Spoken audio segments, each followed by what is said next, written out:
The desert wind carried whispers of war. But this time the story would not be told by kings and castles.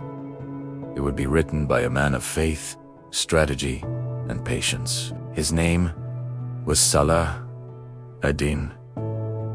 Yusuf Ibn Ayyub.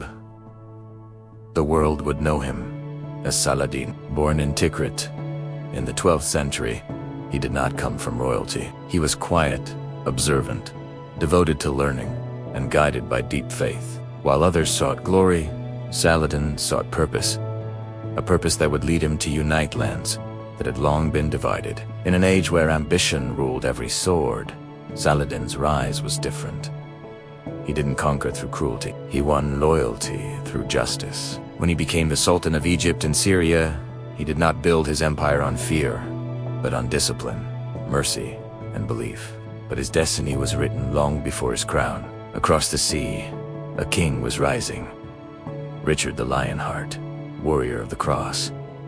Their worlds were meant to collide. Two leaders, born from opposite faiths, bound by a single war. The Third Crusade. When Rich's armies stormed the Holy Land, Saladin did not answer with hate. He answered with strategy. He struck, vanished, and struck again, never wasting a life without purpose, even as enemies began to speak of his honor.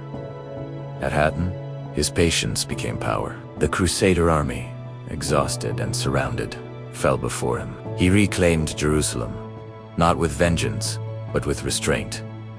No massacre, no burning, only a Mesachi, that mercy can be stronger than steel. And when Richard himself landed in the east, their rivalry turned into something far more complex. Two warriors who understood each other more than they ever admitted. They fought fiercely, yet with respect. Each battle between them felt like a conversation between the sword and the soul.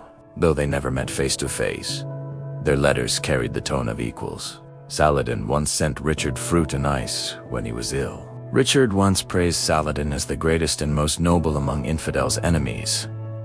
The fate brothers in spirit. When peace finally came, it was not born of victory or defeat.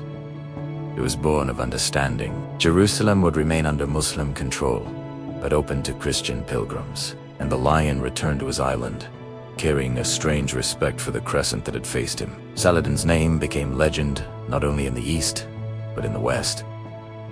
Even centuries later, his story remains a reminder. True power is not in the sword, it's in restraint. It's in honor. It's in the courage to lead with mercy, even when surrounded by war.